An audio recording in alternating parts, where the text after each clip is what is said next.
하나님의 말씀 열왕기상 1장 1절부터 보시겠습니다.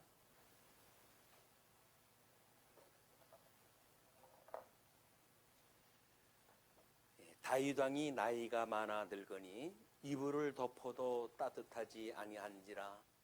그의 시종들이 왕께 아뢰되 우리 주 왕을 위하여 젊은 처녀 하나를 구하여 그로 왕을 받들어 모시게 하고 왕의 품에 누워 우리 주 왕으로 따뜻하시게 하리이다 하고 이스라엘 사방 영토 내에 아리따운 처녀를 구하던 중 수넴 여자 아비삭을 얻어 왕께 데려왔으니 이 처녀는 심히 아름다워 그가 왕을 받들어 시중 들었으나 왕이 잠자리는 같이 하지 아니하였더라.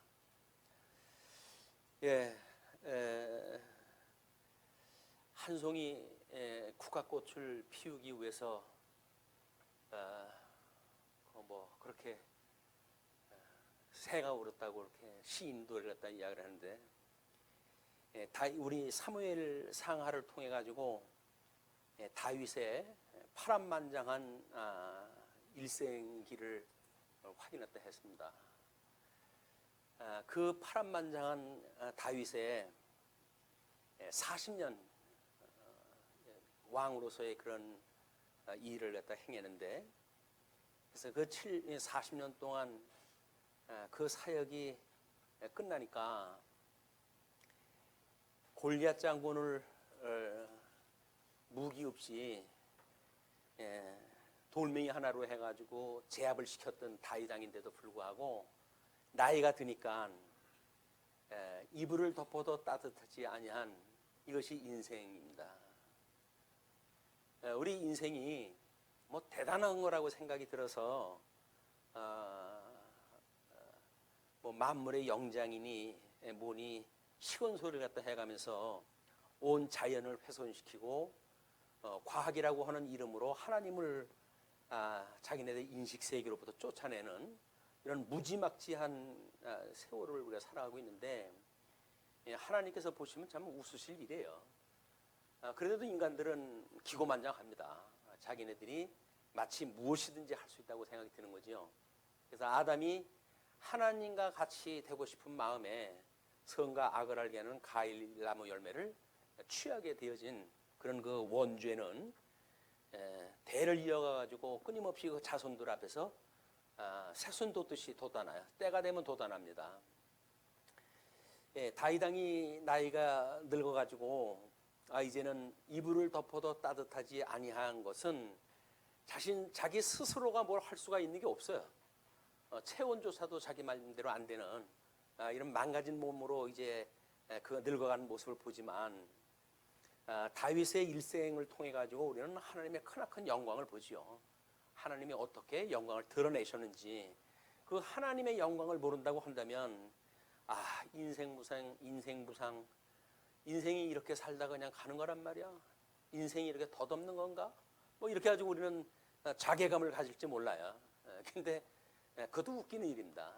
하나님이 하나님의 영광을 위해서 쓰시다가 그렇게 용도를 폐기시킨다는 이야기는 자연스러운 일이에요. 자연스러운 일. 이 세상에 수명이라고 하는 것이 없는 게 없어요. 시간 세계 속에서는 모든 게 수명이 있어요. 뭐 우리가 영구적이다 뭐다 이야기를 하지만 그 영구적인 것도 사실은 과학적으로 조사를 갖다 해보게 되면 점점 소멸돼가는 일들입니다. 유리가 고체인가요, 액체인가요? 우리는 다 같이 고체라고 이야기를 하거든요. 그리고 뭐 변함이 없이 이렇게 있는 것 같아요. 근데 수완에 따라 가지고 저게 수막이 유리의 막이 점점 흘러내린다는 거예요. 우리 시각으로 감지가 되질 않으니까 그냥 그것이 붙박이로 있구나 이렇게 생각되는데 그렇지는 않습니다. 그래서 오래된 폐허들을 보게 되면 유리창이 제일 먼저 파괴되어진 그런 모습을 우리한테 보여줘요. 그 이야기는 뭐 유리창 일부러 뭐 폐건물이라고 해도 누가 쫓아다니면서 깬 것도 아니거든요. 근데 사람이 살지를 않고 오랫동안 폐가가 진행되다 보게 되면 유리라든지 이런 것들부터 깨지는 걸 보게 됩니다. 우리 인생도 그렇다고 하는 것을 이미 우리가 인정을 하고 하나님 앞에 모든 걸 맡기고 그분의 그 뜻을 따라서 우리가 살아가기를 훈련을 받아야 되는데 그 훈련이 안 되게 되면 늙어가지고 참 고민인 거예요. 이게 이렇게 살다가 내가 어떻게 살아왔는데 뼈 빠지게 돈 벌고 그러고 나 이게 다 못 쓰고 그냥 간단 말이야? 라고 해가지고 얘 더 늙기 전에 재산 정리해가지고 뭐 세계 뭐 일주나 한다든지 막 그렇게 해가지고 인생사가 해결되면 얼마나 좋겠어요. 근데 그것도 다 부질없는 이야기예요. 전도서를 썼던 우리 솔로몬의 그런 이야기를 보게 되면 우리 인생사가 뭔지를 이제 감히 짐작이 되어지는 겁니다. 그래서 주보에 열왕기 그 상 아래 솔로몬의 저서를 먼저 소개를 했어요. 그래서 역사적 배경은 솔로몬이 970년부터 940년 솔로몬도 40년간 통치를 했다 했는데 거기에 사역 그 청년기에는 아가서를 기록을 했고 장년기에는 잠언을 기록을 했어요. 그리고 노년기에 이르러가 전도서를 쓰게 되거든요. 그러니까 우리가 지금 열왕기를 공부해 간다는 이야기는 분국 역사, 그 분국 역사를 통해 가지고 하나님의 섭리 역사를 보는 거나 똑같습니다. 섭리 역사. 우리가 하나님의 사역을 창조 사역과 섭리 사역으로 해가지고 구분했다 해서 보잖아요. 그런데 이스라엘의 창건이라고 하는 이 창건이라고 하는 걸 보게 되면 사실은 창조 사역을 보듯이 다이당 하나 만들어 놓고 그리고 창건 역사는 끝이 나요. 뭐 소개가 되는 게 없어요. 그리고 이제 섭리 사역을 들어가는데 우리는 섭리 사역에서 이렇게 이야기를 해요. 이게 창조, 그다음에 타락, 그다음에 구속, 그다음에 하나님 나라. 이것이 우리가 기독교의 세계관이라고 이야기를 했잖아요. 그럼 창건이라고 하는 그 이야기는 창조 사역을 우리가 모형적으로 볼 수 있는 그런 그림이 여기에 있어요. 그리고 이제 이 타락이라고 하는 이거로부터 해가지고 궁극의 역사로부터 시작이 되어져서 유수 그리고 회복 이런 걸로 해가지고 우리 구약 성경이 시작되어지는 거거든요. 그러니까는 지금은 이 열왕기라고 하는 그 이야기는 궁극의 역사를 쓴 거예요. 이 궁극의 역사를 우리가 크게는 실제적으로 해가지고는 인생의 타락이라고 하는 그 측면의 큰 그림 안에 모형적인 걸로 이걸 읽어내지 않으면 우리는 열왕기를 가지고 쓸데없는 이야기를 하게 돼요. 쓸데없는 이야기가 뭡니까? 뭐 어떻게 다윗이 그런 늙었음에도 불구하고 그랬는지 또는 뭐 왕위를 이어갈 때 그런 그 뭐 분쟁사 뭐 이런 것들을 통해 가지고 하나님 앞에 범죄를 갖다 해가지고 결국은 뭐 하나님께서 어떻게 했다든지 이렇게 되어 있는데 그렇지는 않습니다. 이건 다 이미 만사를 예정하시는 하나님께서 작정하신 분께서 이걸 섭리하시는 일이기 때문에 이것도 모세 오경을 통해 가지고 하나님의 그 거룩한 백성과 그다음에 제사장 나라를 만들어 가시는 큰 그림 가운데 이게 진행이 되어지는 거거든요. 그러니까 여기서 우리는 이제 이 하나님의 언약 자손, 이 언약 자손은 우리가 예수 그리스도라고 이야기했잖아요. 예수 그리스도 그리고 제사장 나라, 이게 결국은 하나님의 의와 하나님의 나라예요. 이걸 예정하고 작성하셨던 이 뜻이 지금 모형적으로 이렇게 섭리하신다는 이야기거든요. 그렇기 때문에 우리는 열왕기를 통해 가지고 언약 자손이 이제 왜 우리는 이 분국의 역사를 이렇게 해요? 예수 그리스도의 강탄, 예수 그리스도의 고난, 예수 그리스도의 죽으심, 예수 그리스도의 부활 이렇게 해가지고 구약 성경을 가지고 우리가 기독론을 읽어낸단 말이에요. 그렇기 때문에 예수 그리스도가 고난 받는 의미는 뭐냐? 이것이 분국의 역사의 아픔이에요 지금. 그러니까 여기서 이게 하나님 나라의 분국에서 예수 그리스도의 고난사를 읽어내지 아니하고 딴 걸 읽어내고 그런다고 한다면 이것이 성경 전체가 말하자고 하는 큰 축의 이론성이 깨지고 말아요. 그래서 우리가 모세 오경도 역사서도 이런 그 구조로 되어져 있고 뿐만 아니라 우리 예수님이 이제 실체적으로 오셔가지고 마찬가지로 여기서 강탄, 고난, 죽으심, 부활이라고 하는 통시적인 사역을 하잖아요. 이 통시적인 사역이라고 하는 그 이야기는 뭐 우리 예수님의 지상 사역을 통해서 이루어지고 이것이 뭐 우리 서신서에 가게 되면 사도행전과 요한계시록을 통해 역사적으로 어떻게 이루어지는지를 그림은 그림입니다. 그렇지만 이런 것을 이제 공시적인 입장으로 봤을 때, 예수 그리스도의 공시적인 입장으로 봤을 때 예수 그리스도의 직임은 무엇이고 신분은 무엇이고 우리 사역은 무엇이고 품위는 무엇인가 라고 하는 기독론에 대한 이야기란 말이에요. 이제 우리 복음서가 이런 이야기를 갖다 안 오고 이렇게 줄거리를 통해 가지고 역사 이야기만 하면 그냥 공간복음이라고 하는 그 이야기가 절로 나올 수밖에 없어요. 똑같은 이야기인데 왜 이렇게 따로 썼지? 그래가지고 이거 좀 시기하는 방법 없을까? 우리가 어떤 사람들이냐, 만물의 영장 아니냐, 먹자. 공시적인 해석이 나오는 거야. 이 통시적인 거를 공시적인 걸로 해가지고 세계 역사가 똑같으네. 예수님 출생에서부터 부활하시는 장면까지 그림이네. 라고 한다면 하나로 이야기를 하지 그걸 왜 나눠가지고 이야기를 했을까? 이 해석이 안 되는 거예요. 그러니까 공간복음이라고 묵자. 이 공간복음이라고 하는 이야기는 그냥 통시적인 관점으로만 봤기 때문에 그래요. 이걸 공시적인 입장으로 보게 되면 이 공간이라고 하는 그거는 한 축일 뿐입니다. 거기에서 보는 시각이 전부 다르다는 거예요. 이 시각이. 그러길 때 우리가 복음서를 기독론이라고 하는 풍성한 그런 복음의 의미를 깨닫게 되어지기 때문에 성경을 그냥 많이 읽는다고 되는 문제가 아니에요. 이게 유대인들은 외우지 않았나요? 구약성경 외우는데 안 되잖아요. 그래서 우리는 이것이 이성으로 해서 되어지는 게 아니라 하나님이 주신 은혜를 통해 가지고 깨닫게 되어지고 깨달음으로 인해 가지고 이것이 우리들의 등불이 되어서 가지고 우리 발길 앞길을 갖다가 내 발의 등불처럼 우리 앞을 밝혀주는 거예요. 이게 그걸 우리가 법칙이라고 이야기합니다. 법칙. 그래서 성경은 결국은 하나님의 법칙인 거예요. 신앙과 생활의 법칙이다. 뭐 언젠가도 이야기를 했지만 자연 만물이 자연 법칙에 의해서 지금 작동이 된 거 아닙니까? 그러면 사과가 떨어지는 것이 만유 인류 법칙이 있기 때문에 그게 사과가 떨어지는 건가요? 그냥 하나님의 능력으로 붙들어놨던 걸 떨어뜨리는 거예요. 그걸 세상 사람들이 과학자들이 봤을 때 만유 인류 법칙이라고 그러자 그렇게 이야기를 하는 거예요. 그리고 뭐 그렇게 그런 어떤 뉴턴의 아주 원시적인 과학의 원리로부터 20세기 오니까 그걸로 설명이 안 되잖아요. 왜? 이거는 지구 내의 역사를 이 과학을 봤을 땐 그게 가능한데 이제 지구 바깥의 역사까지 달나라 여행을 가고 그러는데 설명이 안 되는 거예요.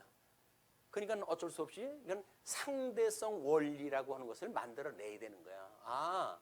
우리가 이렇게 조그만 공간에서 보니까 그런 법칙이었던 것 같은데 조금 넓은 환경으로 확대하겠다 하니까는 그 이상의 법칙을 만들어내지 않으면 안 되는구나. 이게 되어지는 거거든요.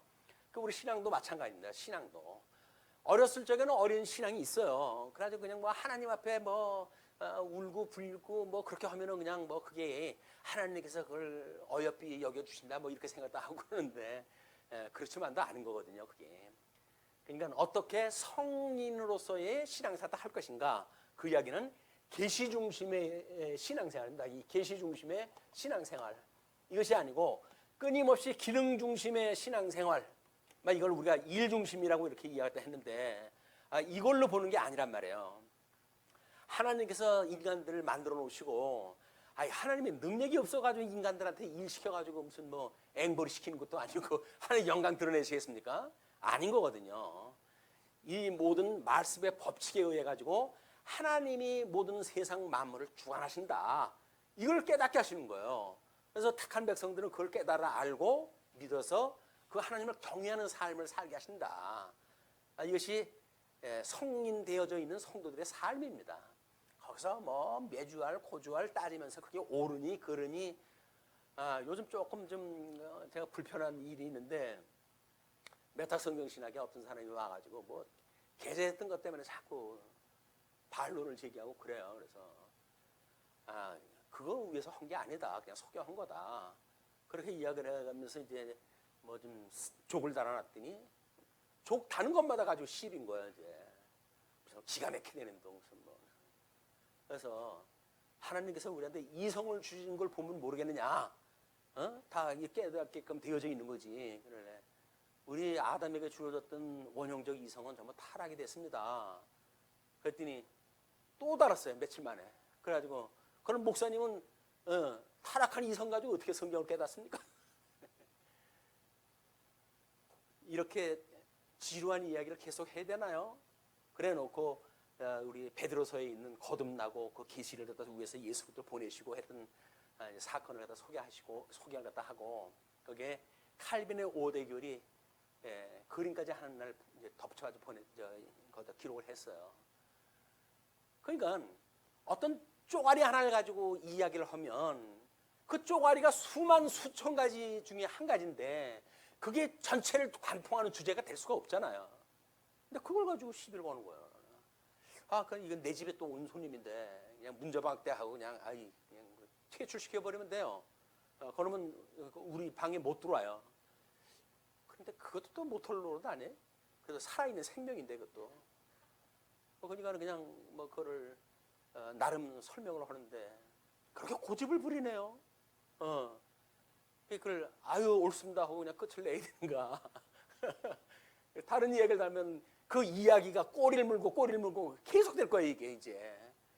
이거 뭐 은퇴 전에 어떻게 해결을 갖다 해야 돼. 참 밥 먹고 할 일 없는 사람들 많아요. 왜냐하면 김우중 씨가 그랬죠. 세계는 넓고 할 일은 많다. 맞습니다. 얼마나 많은데요 할 일이. 근데 결국은 나중에 감옥 가는 일밖에 없잖아요. 그분은 보니까 또 할 일 많다고 설레발을 쳐봐댔자. 역사적으로 해가지고 뭐 한국의 어떤 수출 기업 수출화에 대한 일조를 갖다 할 수는 있었겠죠. 그러나 그거를 자기 마음대로 해가지고 돈 쓰고 불법을 갖다 쓰고 그러다 보니까는 결국 감옥에 가끔 된 거 아니에요. 감옥에. 근데 일하려고 그렇게 애쓰고 할 게 없어요. 오늘 점심시간에 우리 김 집사님이 그러더라고요. 뭐 어떤 뭐 선생님이었다. 부인도 그렇대요. 근데 교수님이었던데 부인도 그랬고. 근데 어느 날 다 정리해가지고 시골 가서 농사를 짓는데요. 근데 그렇게 열심히 잘 짓더라고 이제 이야기를 하시더라고요. 사람이 이렇게 살다가 보게 되면 지치죠.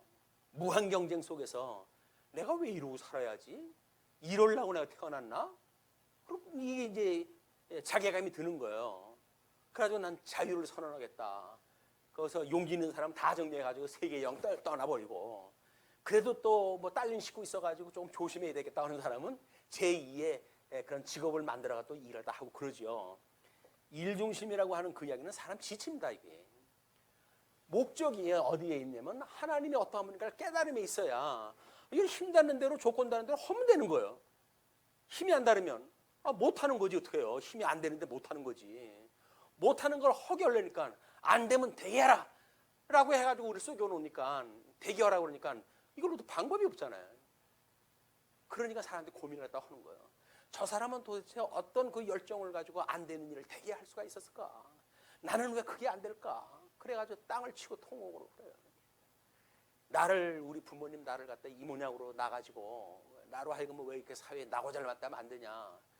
자기를 낳아준 부모님 원망서부터 헬조에서는 나에게 소망이 없다라고 했던 자기를 보호하고 있는 나라까지도 불만을 또 한번 살아갈 수밖에 없는 겁니다.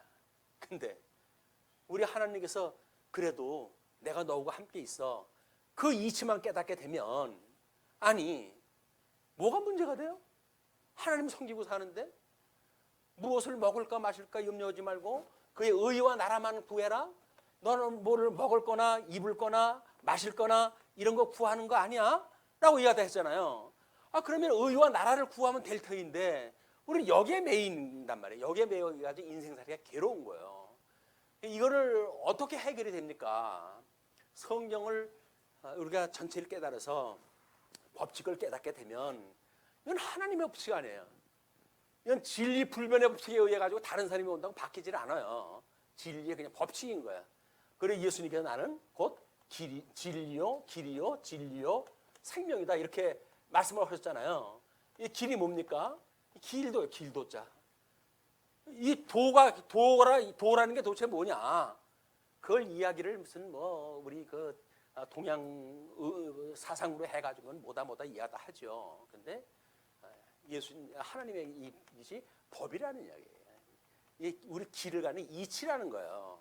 인생의 이치가 여기 있다는 거예요.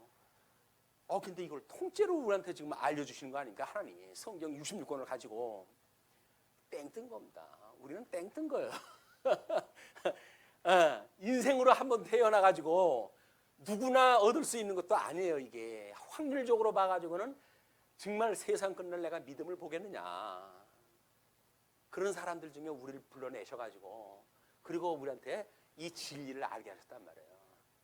그럼 우리들의 이 자부심이 자긍심이 세상에 있는 거 가지고 얻게 되어지는 게 아니거든요. 현재 있는 내 조건은 그냥 존재적 가치, 존재적 가치. 내가 이 땅에 있음으로 난 가치로운 거예요. 하나님 앞에 내가 이 땅에 피조물로 있다고 하는 자체가 나한테 가치인 거예요. 뭐가 불만입니까? 뭐가? 복에 겨워가지고 복에 겨워서 그렇지. 존재적 가치가 뭔지 아시겠죠? 존재. 우리 존재로적 가치. 하나님 앞에 새 생명을 받아서 다른 사람 다 죽어 있는데 몇 사람만 골라가지고 살려주신 거 아니에요? 생명세계. 거기에 내가 이론이 됐는데 뭐 세상에 썩을 놈의 이걸 가지고 때문에 그거 뭐 고민이다 무슨 뭐 해가지고 한탄하고 하나님을 원망하고 말도 안 되는 일을 했다 하는 거 아니겠어요? 이건 하나님이 어떤 분인지 모르기 때문에 그러는 거예요. 하나님이 어떠한 분인가를 알게 되면 우리는 그런 실수를 안 합니다. 뭐 기왕이면 사역상 전무후무했던 솔로몬 같은 지혜자를 하나님께 만들어 주셨으면 얼마나 좋을까 뭐 이런 생각이 들어요. 옛날에 뭐 은사를 받고 이제 한참 신앙생활 땐 그런 생각이 들었거든요.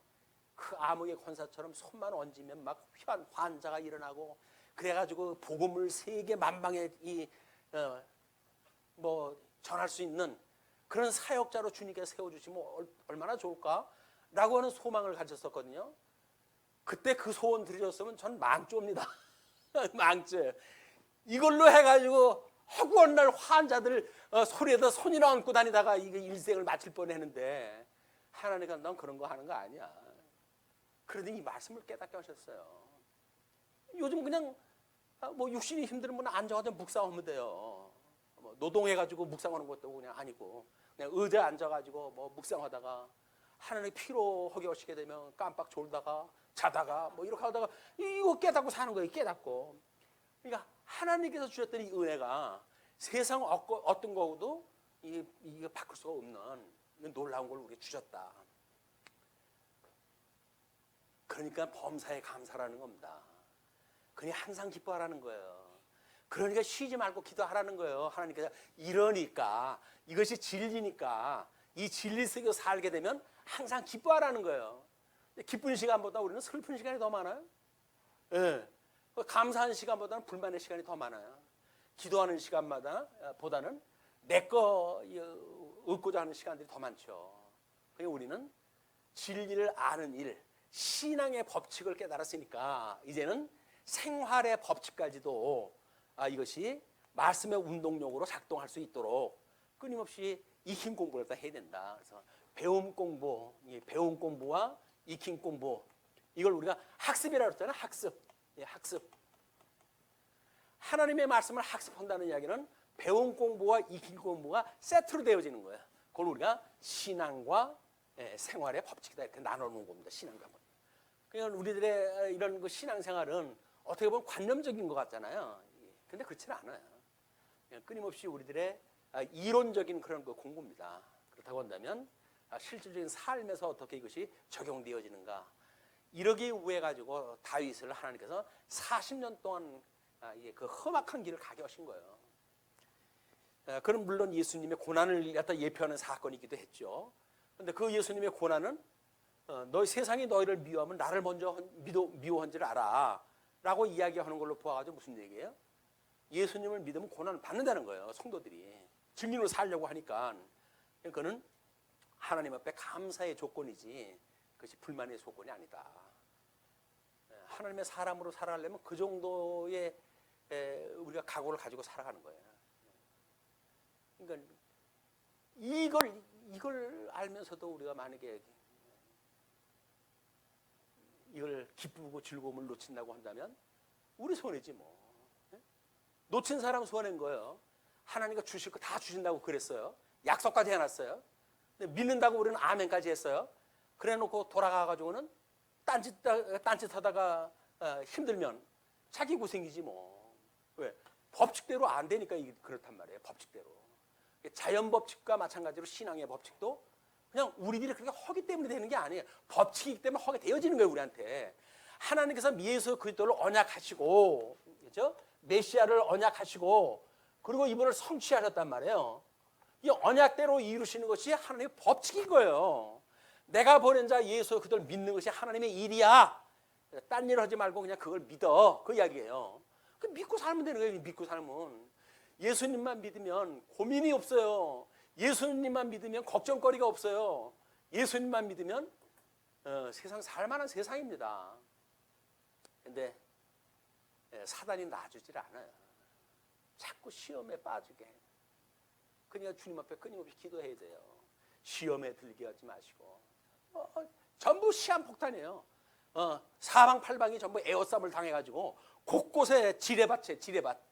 밟기만 하면 터져가지고 언제 상처 입을지 몰라. 그러니까 주님 앞에 시험에 빠지게 하지 마옵시고, 시험에 들리게 하지 마옵시고 기도할 때 해야 돼요. 우리 한 발자국 옮길 때마다 그 발빛이, 그 등불이 우리의 발 앞길을 갖다 밝혀줘가지고 지뢰가 있는지 없는지 살펴야 될 거 아니겠어요. 그 지뢰 이 탐색하는 분들을 보게 되면 한 발자국 가는데 꽤나 시간 걸립니다. 자기 한 발 내빌 그런 그 영역을 전부 탐지기로 해가지고 이상이 없다고 감지가 돼야 한 발자국 이동을 해요. 그리고 또 그걸 검색을 해가지고 한 발자국 이동하고, 인생살이가 뭐가 바쁘다고 뜀박질 해가지고 꼬린전까지 갈 수 있을 것 같아요? 그렇게 쉬운 거 아니에요. 한 발자국 한 발자국 하나님께서 인도하시는 것만큼 가는 겁니다. 이렇게 말씀을 드리면서 힘이 되는 건 왜죠?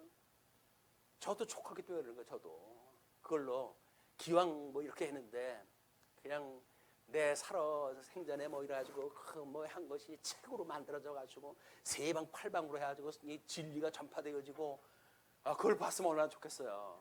하나님께서 일찍이 포기하셨어요. 포기해. 네 거 아니잖아. 거저받은 거 아니니? 거저받으면 거저줘야지. 맞아요. 그걸로 해가지고 뭐 책 만들어가지고 얼마나 돈벌이가 되는지 모르겠지만 거저받은 거에 다 하나님의 은혜로 받은 거예요. 그렇기 때문에 참 공개한 거예요. 그것이 우리 공개성이에요. 공개성. 모든 것들을 투명하게 드러나게 해서 어떤 비밀이 없이 다 공개를 갖다 해놓고, 그리고 이거를 다 공감을 갖다 하게 해서 공감성.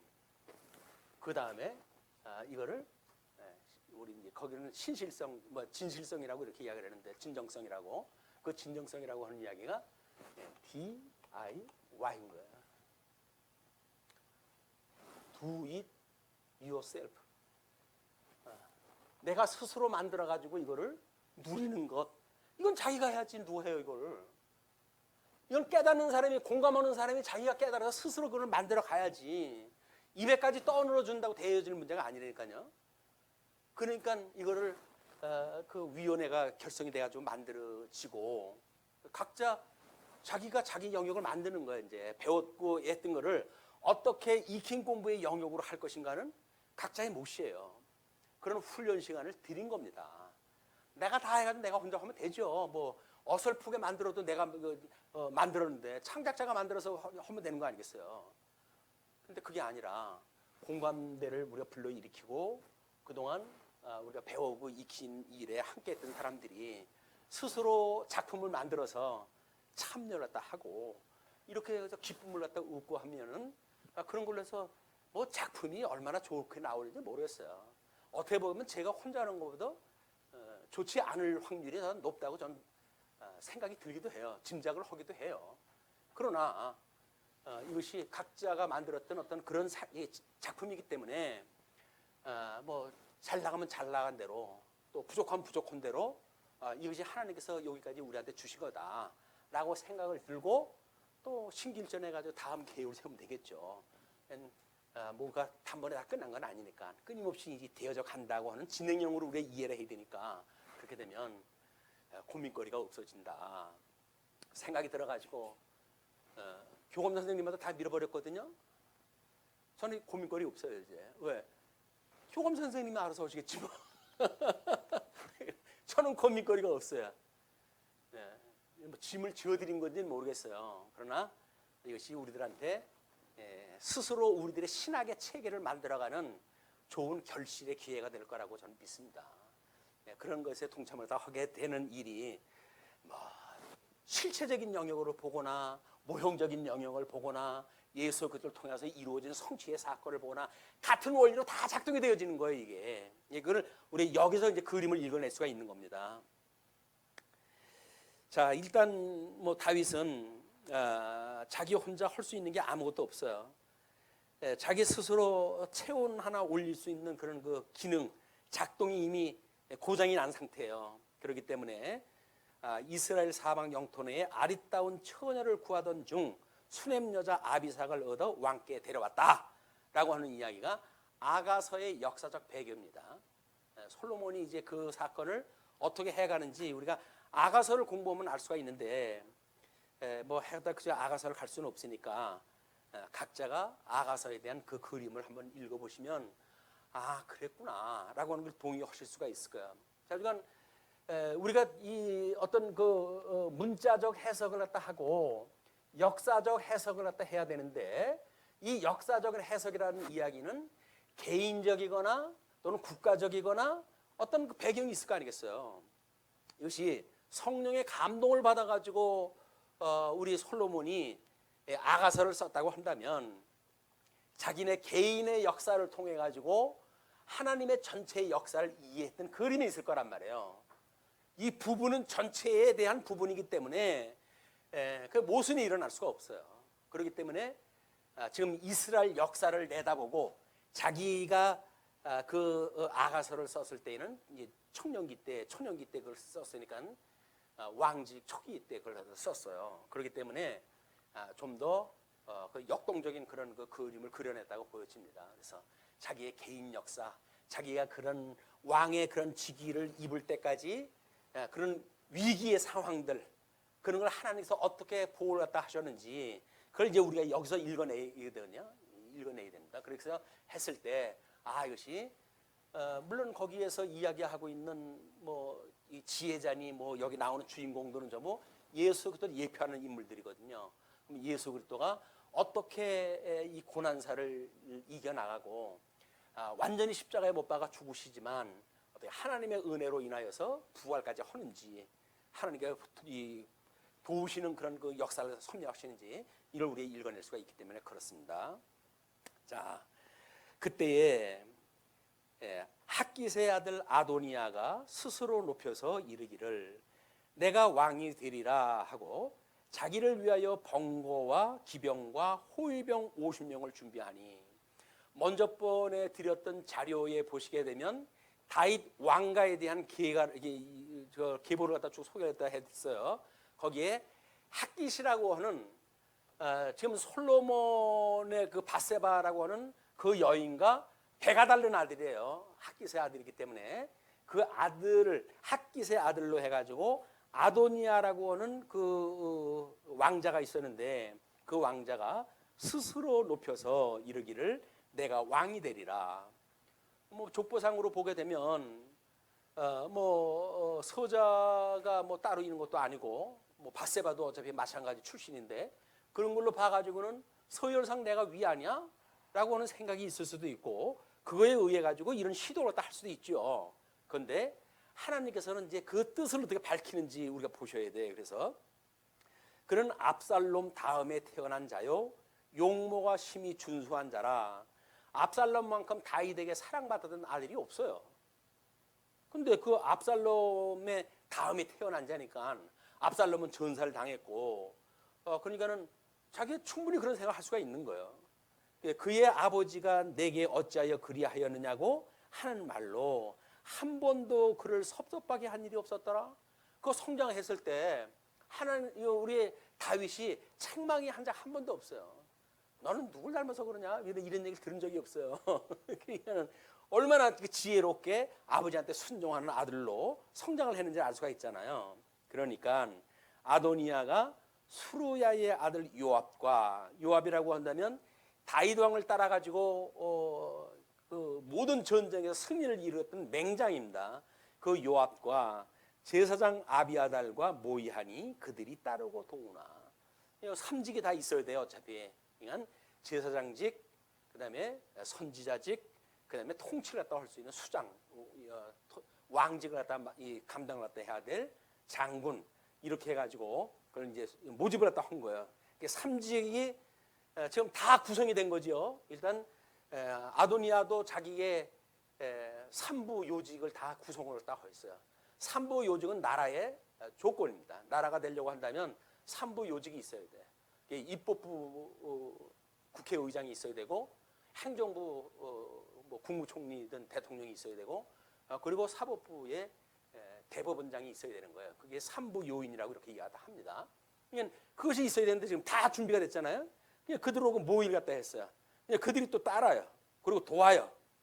제사장 사독과 여호야다의 아들 분하야와 선지자 나단과 시므이와 레이와 다윗의 용사들은 아도니아가 같이 하지 아니하였더라. 같이 아니한 자는 바른 소리 하기 좋은 사람이에요. 바른 소리 잘하는 사람. 쟤하고 했다간 괜히 뭐 늘 말썽만 부리키고 사건만 만들어낼 거야. 제어시켜. 제어시켰어. 삼부 요직에 중요한 사람들만 있으면 되니까 자기 말 들을 사람으로만 구성이 되어진 거죠. 그러니까 아도니아가 엔로겔 근방 소헬렛 바위 곁에서 양과 소와 살찐 송아지를 잡고 왕자 곧 자기의 모든 동생과 왕의 신하된 유다 모든 사람을 다 청하였으나 선지자 나단과 분하야와 용사들과 자기 동생 솔로몬은 청하지 아니하였더라. 뭐 배가 달린 아들이니까 뭐 충분히 그럴 필요는 있어요. 자기 정책상 그렇게 할 수가 있는데, 하나님의 뜻이 어디 있는가를 묻지를 않고 그냥 세상 사람들이 알고 있는 방법대로 취한 거예요. 이제 이게 문제인 거야.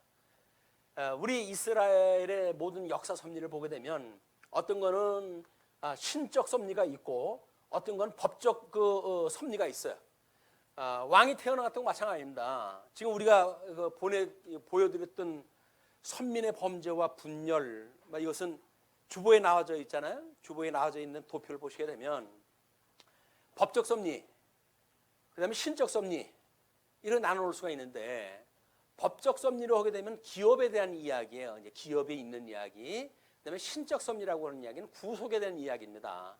그렇기 때문에 열조의 계명을 갖다 했을 때 이삭이 야곱을 낳잖아요. 그 야곱의 이름은 밀어낸 자인데, 그가 야복강가에서 천사와 씨름을 갖다 하고 하나님께서 그에게 이스라엘이라고 하는 이름을 주셔요. 하나님과 겨루어 이겼다고 하는 뜻입니다. 그런 그 이름을 주시죠.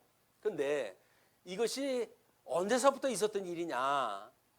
이게 범죄 사항을 보게 되면 유다와 형제들이 공범을 갖다 해가지고 자기 동생 요셉을 애굽에 팔아먹을 그런 거 일을 범죄 갖다 했을 때 유다는 그 자리에 없어요. 그리고 혼자 단독 범죄를 일으키게 됩니다. 그 단독 범죄가 자기 며느리하고 이 며느리를 통해 가지고 자기 대를 잇게 되어지는 이런 기가 막힌 일이 벌어지는 거예요. 단독 범죄로 이제 우리가 소개를 했고, 선민의 과정을 보게 되면 유다와 형제들의 공범죄에 의해 가지고 요셉은 애굽에 팔리게 되어지죠. 그런데 유다의 단독 범죄로 인해 가지고 그 범죄는 오히려 씨의 담보물로 해 가지고 화형을 피하고 대를 잇게 되어지는 그런 은혜를 잇게 되어지는 겁니다. 이제 구속과의 그런 의미가 포함되어져 있는 거죠. 선민의 결과를 갖다 보게 되면 우리 요셉은 애굽의 총리가 돼요. 그러나 지금 이스라엘 유다는 며느리 다말을 통해 가지고 대를 잇는 걸로 해서 이제 그 결실을 갖다 얻게 되어지죠. 그다음에 이스라엘의 축복을 보게 되면 이제 12지파를 축복을 갖다 할 때 애굽에서 그때 목자가 날 것을 이야기를 합니다. 그러나 또 우리 이스라엘이라고 하는 그런 걸 위해 가지고는 치리자의 지팡이가 떠나지 않을 걸 이야기를 해요. 이것이 두 가지의 법이 다 주어져요. 그 축복이. 그렇게 해가지고 결국 가나안 땅에 들어갔을 때 정탐과 정보를 갖다 할 때 하나님께서는 여호수아를 통해 가지고 결국 이스라엘의 인도자를 만들어 가지고 이제 이 요단강을 건너게 하죠. 그때 단 두 사람이 있었는데 애굽에서 태어나 가지고 20살 이후에 태어나 가지고 요단강을 건넌 두 사람이 있습니다. 그것이 여호수아와 갈렙이었어요.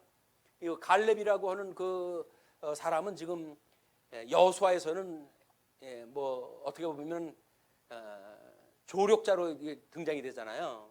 여호수아가 중심이 되어져 있고 그러나 축복의 성취를 보게 되면 우리 장자의 복을 주어 가지고 요셉에게 장자의 복을 주어 가지고 결국은 에브라임과 므낫세라고 하는 두 지파를 얻게 되어지고 왕의 홀이 떠나지 않겠다고 하는 그런 걸로 인해 가지고 결국 유다에서는 형들의 유고를 통해 가지고 장자의 몫을 챙기게 되어져요.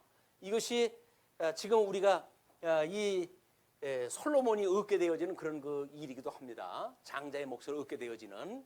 그런데 그거를 몰랐던 아도니아는 이제 그 장자의 몫으로 했던 에브라임과 므낫세의 그런 그 복으로 생각을 하고 그런 법적 그런 일을 추진을 했던 거죠. 선민국가의 풍국을 보게 되면 북왕조는 여로보암에 의해 가지고 북왕조를 차지하게 되어지고 남왕조로 해서 유다 지파에서는 르호보암을 통해 가지고 그들이 범죄하면데도 불구하고 주님 그들을 끝내 회복을 갖다 해주신다. 이것이 지금 두 선민국가의 모습입니다. 성전의 위치를 보게 되면 북쪽 이스라엘은 베델과 단에다 성전을 짓고 남쪽 유다는 예루살렘의 성전을 지어가지고 하나님의 은혜의 섭리를 그들이 보게 되어진 모습을 보게 됩니다. 그것이 우리 이제 주보에 나와져 있는 거이고 거기에 선민의 통합을 보게 되면 북쪽 이스라엘은 아수르에 의해서 왕조가 완전히 멸망이 되어져요. 그러나 요시야에 의해서 12지파가 초청을 받아가지고 유월절을 지킴으로 해가지고 회복에 참여가 되어집니다. 남쪽 유다 사람들은 요시야에 의해서 선민의 통합을 이루는 그래가지고 비록 바벨론의 포로로 끌려가지만 이 회복이 되어질 때는 에스라 느헤미야서에 나오는 그 남은 자의 명목을 보시게 되면 이스라엘 자손과 그다음에 유다의 자손이라고 하는 것이 두 개가 병기가 돼요. 그 이야기는 뭡니까? 북왕조와 남왕조에 통합되어졌다고 하는 걸 나타내는 일이거든요. 네, 이런 문장에서 이런 원리를 모르게 되면 이거를 놓치기 때문에 통치가 왠지 완성이 시원치가 않은 거예요. 근데 선지자들은 뭐라고 이야기를 해요? 스가랴서에서는 학개서에서 이 나중 영광이 먼저 영광보다 승하다는 거 아닙니까 지금?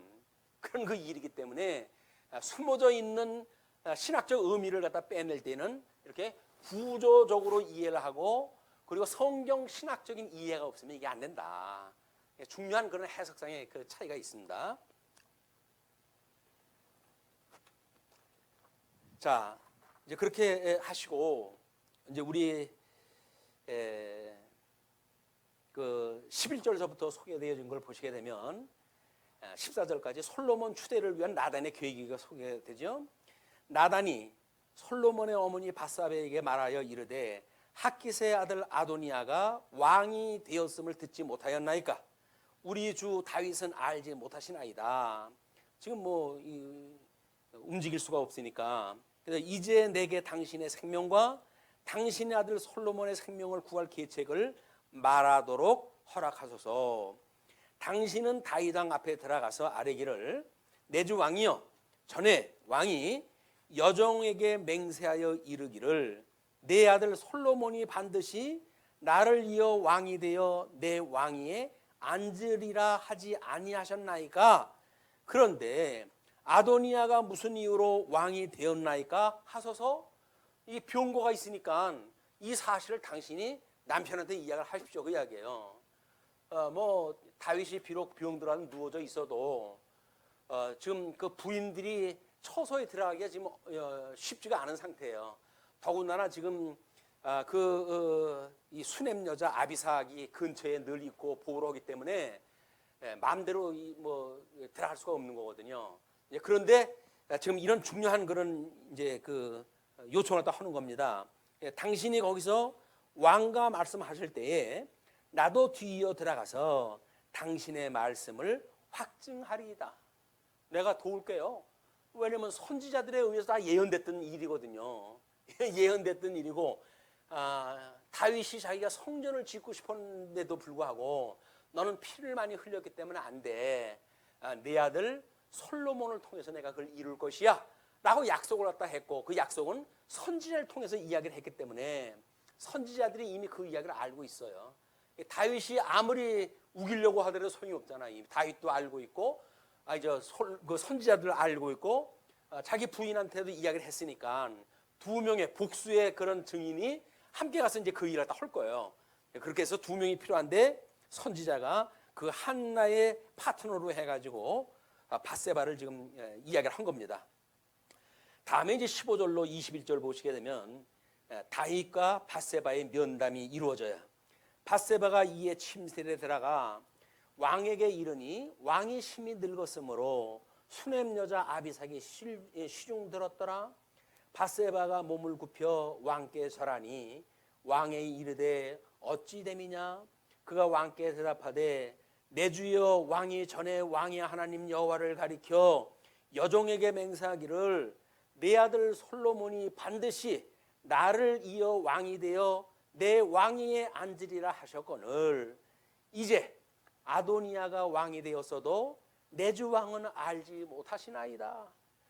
그가 수소와 살찐 송아지와 양을 많이 잡고 왕의 모든 아들과 제사장 아비아달과 군사령관 요압을 청하였으나 왕의 종 솔로몬은 청하지 아니하였나이다. 내 주 왕이여 온 이스라엘이 왕에게 다 주목하고 누가 내 주 왕을 이어 그 왕위를 앉을지를 공포하시기를 기다리나이다. 그렇지 아니하면 내 주 왕께서 그의 조상들과 함께 잘 때에 나와 내 아들 솔로몬은 죄인이 되리이다. 정치적 보복을 당한다, 이제 그런 그 이야기죠. 이걸 이야기 이제 한 거예요. 그걸 이야기를 하고 이제 그 22절서부터 31절까지는 지금 나단의 계획과 다윗의 결단이 소개가 되어지는데 오늘 시간이 많이 지났기 때문에 이 문제는 일단 22절서부터 우리 그 뒤에 것도 길어요. 2장 12절까지 연결이 되어지기 때문에 다음 시간에 묶어서 정리하기로 하고 오늘 말씀 줄이죠. 기도하시겠습니다. 자비로우신 우리 하나님 아버지, 은혜를 감사합니다. 만사 만물을 하나님 기뻐하시는 뜻을 따라 작정하시고 예정하시고 이 선하신 뜻을 하나님의 기쁘신 뜻을 따라 성취해 가시는 만군의 주 여호와 하나님 아버지, 하나님의 그 크신 능력과 신성을 찬양하고 경배합니다. 우리 하나님께서 이렇게 만사를 하나님의 기뻐하신 뜻을 따라 섭리하시는데 그 법도를 우리한테 알려주셔서 매일같이 우리들이 그 법에 대하여 상고하고 깨닫고 그리고 주님 앞에 기도하고 있사오니 지혜와 명철을 허락하셔서 하나님의 뜻을 따라 살기에 부족함이 없도록 늘 지혜와 명철로 붙들어 주옵소서. 세상에 매우 어둡습니다.